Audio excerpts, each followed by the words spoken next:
Hello everyone, welcome back to my channel. This is Pramila Yadav. हम CDP discuss कर रहे हैं। सीडीपी हर एक टीचिंग एग्जाम के लिए, चाहे वो किसी भी स्टेट का टेट एग्जाम हो या फिर कोई भी टीचिंग का एग्जाम हो, जहाँ पर भी आपसे सीडीपी में ये पर्टिकुलर टॉपिक पूछा जाता है, आपके सिलेबस में पर्टिकुलर टॉपिक है, उस हर एक एग्ज़ाम के लिए ये सीरीज़ है वो इम्पोर्टेंट है।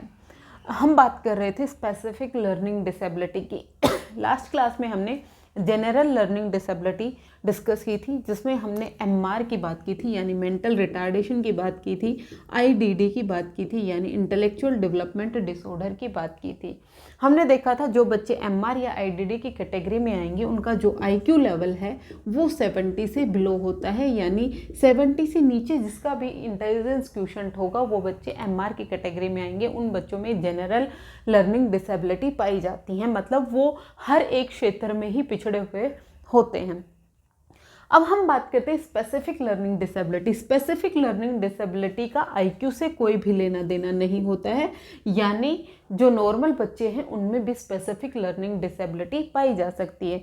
जो स्पेसिफिक लर्निंग डिसेबिलिटी है वो किसी एक स्पेसिफिक सब्जेक्ट में होती है। स्पेसिफिक सब्जेक्ट का मतलब हो सकता है किसी बच्चे को मैथ से रिलेटेड प्रॉब्लम होती है, लेकिन वो इंग्लिश में बहुत अच्छा है, वो हिंदी में बहुत अच्छा है, वो एसएस में बहुत अच्छा है, सिर्फ और सिर्फ उसे मैथ से रिलेटेड प्रॉब्लम होंगी, मतलब स्पेसिफिक एक क्षेत्र उनका कमज़ोर होता है। इसी तरह से हो सकता है बच्चे मैथ्स में भी बहुत अच्छे हैं, हिंदी में बहुत अच्छे हैं, इंग्लिश में बहुत अच्छे हैं, उनकी जो कॉम्प्रिहेंशन की स्किल्स हैं वो बहुत अच्छी हैं, लेकिन वो राइटिंग में पिछड़े हुए हैं, उनकी राइटिंग अच्छी नहीं है, तो वो बच्चे हैं वो राइटिंग में पिछड़े हुए होते हैं। कुछ बच्चों की राइटिंग बहुत अच्छी होती है लेकिन उनको पढ़ने से रिलेटेड प्रॉब्लम होती है। तो स्पेसिफिक लर्निंग डिसेबिलिटी हैं वो किसी एक स्पेसिफिक क्षेत्र में होती हैं जिसका आईक्यू से कोई लेना देना नहीं होता है। जो बच्चे एवरेज हैं, नॉर्मल हैं, यानी जिनका आईक्यू 90 से 110 के बीच में है, उन बच्चों में भी स्पेसिफिक लर्निंग डिसेबिलिटी पाई जा सकती है। या फिर हो सकता है जो गिफ्टेड बच्चे हैं उनमें भी स्पेसिफिक लर्निंग डिसेबिलिटी पाई जा सके। स्पेसिफिक लर्निंग डिसेबिलिटी जिस भी बच्चे में पाई जाएगी वो बच्चा अपने फुल पोटेंशियल का यूज नहीं कर पाता, वो किसी एक एकेडमिक सब्जेक्ट में पिछड़ा हुआ होता है। स्पेसिफिक लर्निंग डिसेबिलिटी का हमें पता लगता है जब बच्चा स्कूल जाने लगता है। जब बच्चा स्कूल जाएगा, स्कूल में जब उसकी एकेडमिक परफॉर्मेंस देखी जाएगी तो वो किसी एक स्पेसिफिक क्षेत्र में जब पिछड़ा हुआ दिखता है, तब हमें पता लगता है कि इस बच्चे में ये इस टाइप की स्पेसिफिक लर्निंग डिसेबिलिटी है। स्पेसिफिक लर्निंग डिसेबिलिटी का हम देखकर नहीं पता लगा सकते, क्योंकि ये बच्चे दिखने में बिल्कुल नॉर्मल होते हैं, बिल्कुल एवरेज बच्चों जैसे ही होते हैं। इनका अपीयरेंस से हम ये नहीं पता लगा सकते कि किस बच्चे में लर्निंग डिसेबिलिटी पाई जाती है। अब ये जो लर्निंग डिसेबिलिटी है ये एक अम्ब्रेला टर्म है, इसमें बहुत सारी डिसेबिलिटी इंक्लूडेड होती हैं। जैसे हम डिस्कस करेंगे डिसलेक्सिया क्या होता है, डिस्ग्राफिया क्या होता है, फिर डिस्कैल्कुलिया की बात करेंगे, फिर उसके बाद हम डिस्प्रेक्सिया की बात करेंगे, डिस्फेजिया की बात करेंगे। बहुत सारे डिसेबिलिटीज़ हैं वो इसमें शामिल होती हैं। जो स्पेसिफिक लर्निंग डिसेबिलिटी है ये हेरिडिटी और एनवायरनमेंट दोनों के कारण ही हो सकती है, यानी ये आनुवांशिक भी हो सकती है, आनुवांशिकता के कारण भी हो सकती है और ये वातावरण के कारण भी हो सकती है। आनुवांशिकता का मतलब क्या हुआ? अगर हो सकता है किसी बच्चे के माता पिता में अगर डिसलेक्सिया है तो उस बच्चे में भी डिसलेक्सिया हो सकता है, यानी जो माता पिता में जो भी डिजीज़ रही, जो भी डिसेबिलिटी रही, वो बच्चे में ट्रांसफ़र हो सकती है जीन्स के थ्रू। या फिर हो सकता है वातावरण, यानी हो सकता है बच्चे में कोई डिजीज़ हो गई, कोई बीमारी हो गई, या फिर बच्चे का एक्सीडेंट हो गया, हेड इंजरी हो गई, सर पर चोट लगने की वजह से भी लर्निंग डिसेबिलिटी हो सकती है, या बच्चा ड्रग्स वगैरह लेने लग जाता है तो भी उसमें लर्निंग डिसेबिलिटी हो सकती है। या फिर जब बच्चे की डिलीवरी हो रही होती है, डिलीवरी के टाइम भी बच्चे में स्पेसिफिक लर्निंग डिसेबिलिटी हो सकती है अगर उसके ब्रेन में कहीं डैमेज हो जाए। तो इसका मतलब क्या हुआ? जो स्पेसिफिक लर्निंग डिसेबिलिटी है ये किससे रिलेटेड होती है? ये ब्रेन से रिलेटेड होती है, यानी जो फिजिकल एस्पेक्ट है हमारे हेड का, ब्रेन से रिलेटेड होती है। ब्रेन की वायरिंग में कहीं ना कहीं प्रॉब्लम होती है, ब्रेन का फंक्शन अच्छे से नहीं हो पाता। किसी भी एक पर्टिकुलर टाइप की जो ब्रेन की वायरिंग है उसमें प्रॉब्लम होने के कारण बच्चे में स्पेसिफिक लर्निंग डिसेबिलिटी होती है। स्पेसिफिक लर्निंग डिसेबिलिटी किसके कारण होती है? बच्चा अपनी सेंसेस के थ्रू जो भी इंफॉर्मेशन गेन कर रहा है, इसका मतलब क्या हुआ? उसने आँखों से जो कुछ देखा कानों से कुछ सुना या फिर उसने टेस्ट किया या फिर उसने स्मेल किया, तो जो भी इंफॉर्मेशन उसने ली उसका माइंड उस इंफॉर्मेशन को प्रॉपर तरीके से मैनेज नहीं कर पाता, प्रॉपर तरीके से उस इंफॉर्मेशन को वो प्रोसेस नहीं कर पाता, इसलिए स्पेसिफिक लर्निंग डिसेबिलिटी बच्चे में पाई जाती है। तो स्पेसिफिक लर्निंग डिसेबिलिटी है वो किसके कारण होती है? ब्रेन की वायरिंग में डिसफंक्शनिंग के कारण बच्चे में स्पेसिफिक लर्निंग डिसेबिलिटी होती है। Specific learning disability nervous system से रिलेटेड होती है। बच्चे का जो ब्रेन है एक टाइप की जो कोई भी एक स्पेसिफिक लर्निंग डिसेबिलिटी है उसी क्षेत्र में उसको डिसेबिलिटी पाई जाती है। तो स्पेसिफिक लर्निंग डिसेबिलिटी है वो आनुवंशिकता और वातावरण दोनों के कारण हो सकती है।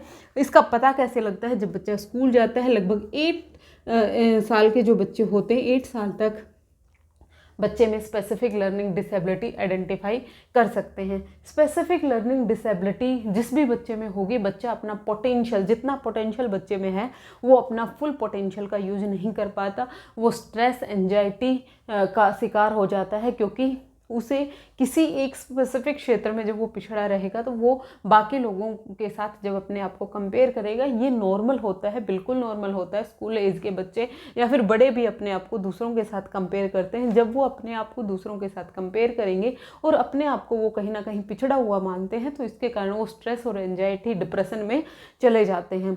तो एज ए टीचर ये हमारा रोल बनता है, ये हमें देखना चाहिए कि हमारी क्लासरूम में जो बच्चे हैं किसी भी बच्चे को कोई स्पेसिफिक टाइप की डिसेबिलिटी तो नहीं है। हालांकि जो स्पेसिफिक लर्निंग डिसेबिलिटी है इसको 100% क्योर नहीं कर सकते, लेकिन इसको हम ओवरकम कर सकते हैं।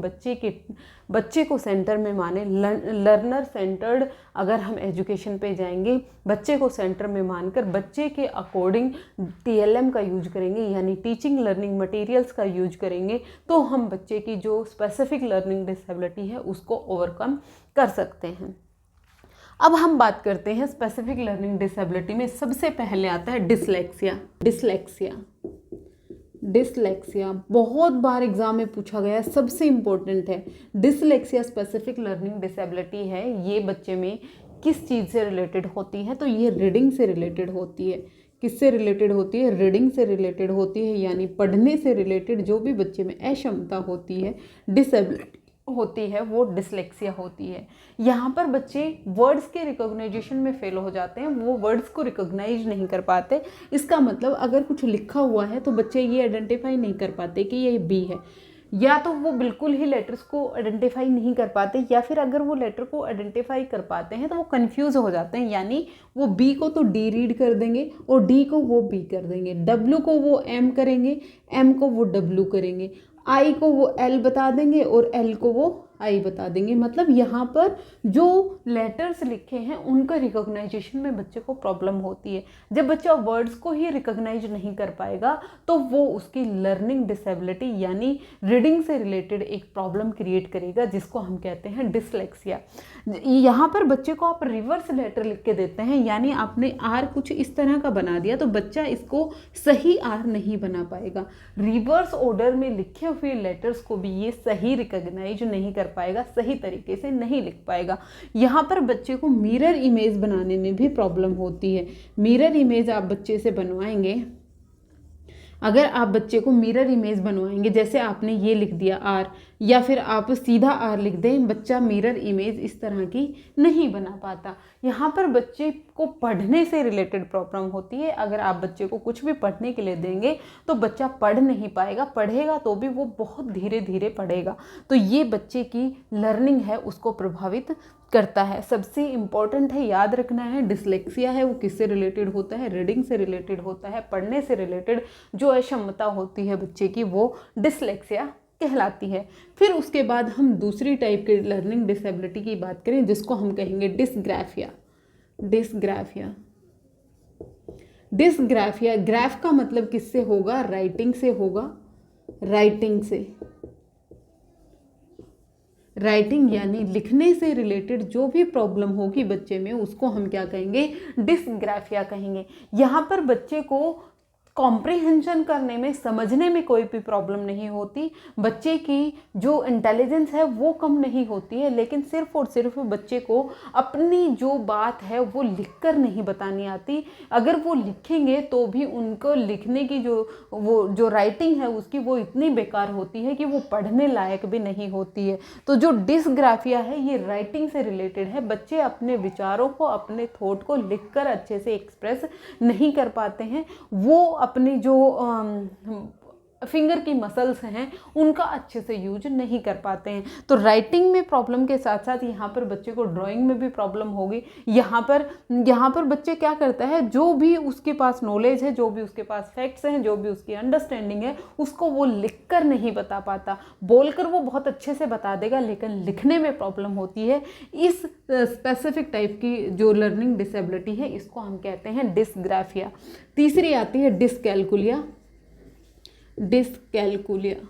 डिसकैलकुलिया है, कैलकुलिया मतलब कैलकुलेशन, ये किससे रिलेटेड होगी, मैथ से रिलेटेड प्रॉब्लम होगी। ये बच्चे लैंग्वेज में बहुत अच्छे होंगे, एसएस में बहुत अच्छे होंगे, साइंस में बहुत अच्छे होंगे, लेकिन इन बच्चों को प्रॉब्लम कहाँ आती है, मैथ्स में प्रॉब्लम आती है। इन बच्चों को काउंटिंग में भी प्रॉब्लम आती है। जैसे बहुत सारे ऑब्जेक्ट्स लिखे हुए होते हैं, जैसे हम छोटी क्लासेस में देखते हैं, छोटे छोटे बहुत सारी पिक्चर्स बनाई हुई होती हैं, और वो बच्चों को कहा जाती है कि आप इनको काउंट करके लिखिए कि ये कितने हैं। तो इनको काउंटिंग करने में भी प्रॉब्लम होती है।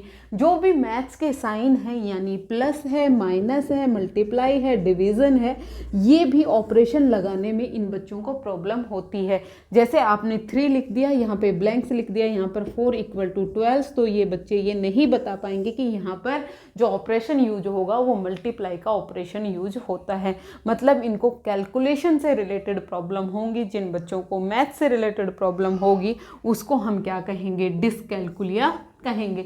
ये तीनों आपको इम्पोर्टेंट हैं, याद रखनी है। ये तीनों अगर आपसे कोई पूछ ले स्पेसिफिक लर्निंग डिसेबिलिटी क्या क्या होती हैं, तो वो होती हैं डिसलेक्सिया, डिसग्राफिया और डिसकैलकुलिया। डिसकैलकुलिया यानी कैलकुलेशन यानी मैथ्स, डिसग्राफिया यानी राइटिंग यानी उसको लिखने से रिलेटेड प्रॉब्लम, और डिसलेक्सिया यानी रीडिंग से रिलेटेड प्रॉब्लम। अब हम बात करते हैं डिस्प्रेक्सिया की और डिस्फेजिया की। फोर्थ आता है डिस्प्रेक्सिया। डिस्प्रेक्सिया है, ये बॉडी मूवमेंट से रिलेटेड होता है। ये क्या है, बॉडी मूवमेंट से रिलेटेड प्रॉब्लम। इन बच्चों की जो मसल्स हैं उनमें प्रॉब्लम होती है। जो बच्चे आई और हैंड के बीच में कोऑर्डिनेशन नहीं बना पाते, अपनी मसल्स के बीच में कोऑर्डिनेशन नहीं बना पाते, उन बच्चों में कौन सी प्रॉब्लम होती है, डिस्प्रेक्सिया होती है। डिस्प्रेक्सिया के बच्चों को लिखने से रिलेटेड भी प्रॉब्लम होगी, क्योंकि ये अपनी स्मॉलर मसल्स का यूज नहीं करते। यानी डिस्प्रेक्सिया अगर किसी बच्चे में डिसेबिलिटी है तो वो किसको कॉज करेगी, वो डिसग्राफिया को भी कॉज करेगी। एक टाइप की लर्निंग डिसेबिलिटी है वो दूसरे क्षेत्र को भी प्रभावित कर सकती है। जैसे डिस्प्रेक्सिया का मैंने बताया, ये बॉडी मूवमेंट से रिलेटेड होता है। यहाँ पर आई और हैंड्स के बीच में बच्चा कोऑर्डिनेशन नहीं बना पाएगा।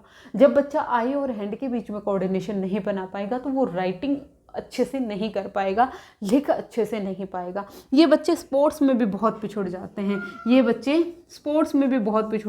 क्योंकि स्पोर्ट्स में भी बॉडी कोऑर्डिनेशन की ज़रूरत होती है। जैसे बच्चे के सामने आप बॉल फेंकेंगे, बच्चा उस बॉल को कैच नहीं कर पाएगा, क्योंकि उसे स्पेशल इंटेलिजेंस नहीं होती, यानी उसे स्थानिक बुद्धि नहीं होती कि कोई चीज़ उससे कितनी दूर है और उसे कितनी आगे भागकर उस चीज़ को पकड़ना है। स्पेशल इंटेलिजेंस भी इन बच्चों में नहीं पाई जाती। डिस्प्रेक्सिया है, बॉडी मूवमेंट से रिलेटेड प्रॉब्लम होगी। बच्चा अपने आई और हैंड्स के बीच में कोऑर्डिनेशन नहीं कर पाएगा, तो इनको पेंटिंग में भी प्रॉब्लम होगी, इनको राइटिंग में भी प्रॉब्लम होगी, इनको स्पोर्ट्स में भी प्रॉब्लम होगी। तो ये बच्चे स्पोर्ट्स में भी पार्टिसिपेट नहीं करेंगे। ये अपने आप को बाकी बच्चों से अलग थलग करना शुरू कर देते हैं। तो डिस्प्रेक्सिया का याद रखना है आपको, किससे रिलेटेड है, ये बॉडी मूवमेंट से रिलेटेड है, यानी मोटर स्किल्स, इसमें बच्चे की मोटर स्किल्स हैं वो प्रभावित होती हैं। मोटर स्किल्स हैं वो 2 प्रकार की होती हैं, आपको पता होना चाहिए। मोटर स्किल कौन कौन सी, फाइन मोटर स्किल्स और gross motor skills. Fine motor skills वो होती हैं जहाँ पर स्मॉलर मसल्स का यूज होता है, और ग्रॉस मोटर स्किल्स वो होती हैं जहाँ पर लार्जर मसल्स का यूज होता है। इन बच्चों को हो सकता है वॉकिंग में भी प्रॉब्लम हो सकता है इनको दौड़ने में, रनिंग में प्रॉब्लम हो, यानी स्मॉलर मसल्स और लार्जर मसल्स दोनों में ही डिसेबिलिटी हो सकती है। तो जिन बच्चों की बॉडी मूवमेंट्स, मोटर स्किल्स में प्रॉब्लम होगी, उन बच्चों में कौन सी लर्निंग डिसेबिलिटी पाई जाती है, ये डिस्प्रैक्सिया होती है। फिर उसके बाद हम 5th टाइप की बात करेंगे, डिस्फेजिया। डिस्फेजिया है, ये कम्युनिकेशन से रिलेटेड प्रॉब्लम होती है। यहाँ पर बच्चा बातचीत नहीं कर पाता है, कम्युनिकेशन से रिलेटेड प्रॉब्लम होती है, एक दूसरे की बात को, इन बच्चों को हो सकता है सुनने में भी, लिसनिंग और स्पीकिंग में प्रॉब्लम होती है। मतलब ये जो सामने वाला क्या कह रहा है उसको कॉम्प्रीहेंड नहीं कर पाते, समझ नहीं पाते, कम्युनिकेशन से रिलेटेड यहाँ पर प्रॉब्लम होती है। जो बच्चे कम्युनिकेशन से बचते हैं, जिनको कम्युनिकेशन से रिलेटेड प्रॉब्लम होती है, ऐसा बिल्कुल भी नहीं है कि जिन बच्चों को कम्युनिकेशन से रिलेटेड प्रॉब्लम हो वो इंटेलिजेंट ना हो, क्योंकि ये मैं आपको स्टार्टिंग में ही बता चुकी हूँ, किसी भी बच्चे में अगर स्पेसिफिक टाइप की कोई भी डिसेबिलिटी है तो इसका मतलब ये नहीं है कि वो इंटेलिजेंट नहीं है।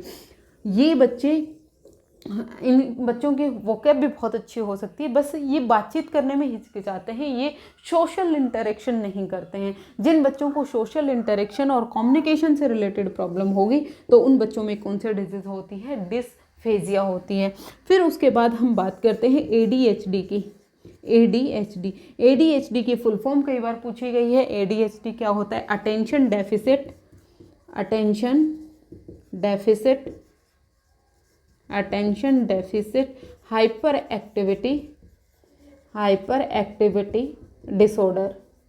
Hyper activity disorder. Attention deficit hyper activity disorder full form आपसे कई बार पूछी गई है, इंपॉर्टेंट है, याद रखिएगा। ADHD वाले जो बच्चे होते हैं ये बहुत ज़्यादा हाइपर एक्टिव होते हैं, ये एक जगह टिक कर नहीं बैठ सकते, ये सारा दिन उछल कूद मचाते रहते हैं। अब उसको तंग किया, अब उसको तंग किया, अब ये तोड़ा, अब वो फोड़ा, इधर उधर इनकी उछल कूद लगी रहती है, ये एक जगह अटेंशन नहीं दे पाते हैं। यहाँ पर अटेंशन की डेफिशिएंसी होती है, एकाग्र ये नहीं हो सकते हैं। इन बच्चों को आप क्लासरूम में शांति से बिठाकर 50 मिनट नहीं पढ़ा सकते हैं, ये कभी दूसरे को डिस्टर्ब करेंगे, कभी खुद कुछ करेंगे। इन बच्चों की बहुत ज़्यादा ये एनर्जेटिक होते हैं, अगर इनकी एनर्जी को सही दिशा नहीं दी गई तो ये बहुत ज़्यादा डिस्ट्रक्टिव भी हो सकती है। तो इन बच्चों को स्टिल नहीं रख सकते हैं, एक जगह बिठाकर नहीं रख सकते हैं, इनमें अटेंशन की कमी पाई जाती है। इनका जो अटेंशन का टाइम पीरियड होता है वो बहुत शॉर्ट होता है, ये बहुत जल्दी इधर उधर हो जाते हैं। ये सारी क्लास पे ध्यान रखेंगे कि वो क्या कर रहा है, वो क्या कर रहा है, खुद पे ध्यान नहीं देना, खुद की पढ़ाई पे ध्यान नहीं देना, दूसरों को ध्यान देना, ये बहुत ज़्यादा हाइपर एक्टिव होते हैं। तो ये जो attention deficit hyper activity disorder है, ये एक न्यूरोलॉजिकल डिसऑर्डर होता है, मतलब ब्रेन से रिलेटेड प्रॉब्लम होती है। फिर अगर हम बात करें, जैसे डिस्प्रैक्सिया था, डिस्प्रैक्सिया है ये एक डेवलपमेंटल डिसऑर्डर होता है। मोटर स्किल्स में जहाँ पर भी, ये याद रखिएगा, डिस्प्रैक्सिया है ये डेवलपमेंटल डिसऑर्डर है, ये डेवलपमेंटल डिसऑर्डर है। यहाँ पर बच्चे की डेवलपमेंट में प्रॉब्लम आई है, यानी यहाँ पर बच्चे की फिजिकल डेवलपमेंट, मोटर स्किल्स का मतलब क्या हो गया, फिजिकल डेवलपमेंट। यहाँ पर बच्चे की मसल्स का डेवलपमेंट उतने बेहतर तरीके से नहीं हुआ, चाहे वो किसी भी कारण हुआ हो, चाहे वो हेरिडिटी के कारण हुआ हो, चाहे वो आनुवांशिकता के कारण या फिर वातावरण के कारण हुआ वो, तो हो सकता है बच्चे को अच्छे न्यूट्रिएंट्स नहीं मिले, हो सकता है बच्चा किसी ऐसे क्षेत्र में रह रहा है जहाँ पर रेज वगैरह बहुत आती हैं, यूवी रेज हैं या फिर एक्स रेज हैं, उनके कारण बच्चे में डेफिशिएंसी हो गई, तो ये डेवलपमेंटल डिसऑर्डर होता है। लेकिन ADHD है ये न्यूरोलॉजिकल डिसऑर्डर होता है। फिर उसके बाद ऑटिज्म, 7th है ऑटिज्म को ऑटिज्म स्पेक्ट्रम डिसऑर्डर भी कई जगह लिखा हुआ मिलता है। आपसे ASD की फुल फॉर्म भी पूछी जा सकती है। ASD क्या होता है, ASD होता है autism spectrum disorder. Autism spectrum disorder, ये जो बच्चे होते हैं ये रिपीटेटिव बिहेवियर शो करते हैं, अपनी एक ही बात को बार बार बोलेंगे। इनको मान लीजिए खाना चाहिए तो ये बार बार बोलेंगे मुझे खाना चाहिए, मुझे खाना चाहिए, मुझे, रिपीटेटिव बिहेवियर ये शो करते हैं। दूसरा, ये सोशल इंटरेक्शन से बचते हैं, ये सोशल इंटरेक्शन करना बिल्कुल पसंद नहीं करते। ऑटिज्म वाले जो बच्चे होते हैं इनको न्यूरोलॉजिकल डिसऑर्डर होता है, ब्रेन से रिलेटेड प्रॉब्लम होती है। न्यूरोलॉजिकल और डेवलपमेंट लगभग दोनों प्रकार के डिसऑर्डर होते हैं। ये बच्चे बार बार रिपीटेटिव बिहेवियर शो करेंगे और सोशल इंटरेक्शन से बचेंगे। ये ज़्यादा से ज़्यादा 2 से 3 लोगों से बातचीत करते हैं, जो इनके इमीडिएट पेरेंट्स होते हैं, जो इनके माता पिता होते हैं, जो इनके केयर टेकर होते हैं, ये उन्हीं के साथ बातचीत करना पसंद करते हैं। बाकी लोगों से ये बातचीत करना पसंद नहीं करते। ये इंट्रोवर्ट होते हैं, अपने आप में रहना पसंद करते हैं और अपनी एक बिहेवियर को बार बार रिपीटेटिव बिहेवियर ये शो करते हैं। तो ये क्या है, ये ऑटिज्म है, ASD है, ऑटिज्म स्पेक्ट्रम डिसऑर्डर। मेनली ये 7 टाइप की लर्निंग, स्पेसिफिक लर्निंग डिसेबिलिटी थी जो आपके एग्ज़ाम में पूछी जाती है। सबसे ज़्यादा पूछा गया है डिसलेक्सिया, डिसलेक्सिया रिलेटेड होता है रीडिंग से, फिर आता है डिसग्राफिया रिलेटेड होता है राइटिंग से, फिर आता है डिसकैलकुलिया रिलेटेड होता है मैथमेटिक्स से, फिर उसके बाद आता है डिस्प्रैक्सिया रिलेटेड होता है बॉडी मूवमेंट से, डिस्फेजिया रिलेटेड होता है कम्युनिकेशन से, और ADHD होता है hyper activity, ADHD attention deficit hyper activity disorder. ये बच्चे बहुत ज़्यादा हाइपर एक्टिव होते हैं, इनका अटेंशन स्पैन बहुत कम होता है। फिर आते हैं ऑटिज्म। ऑटिज्म वाले बच्चे हैं वो रिपीटेटिव बिहेवियर शो करते हैं, सोशल इंटरेक्शन से बचते हैं। होपफुली आपको स्पेसिफिक लर्निंग डिसेबिलिटीज़ हैं ये क्लियर हो गई होंगी। अगर आपको फिर भी कोई भी डाउट रहता है तो आप मुझे कमेंट सेक्शन में ज़रूर पूछें। अगर आपको वीडियो पसंद आ रही है तो आप लाइक शेयर एंड सब्सक्राइब कर सकते हैं। आज के लिए इतना ही, मिलते हैं फिर से। Thank you very much.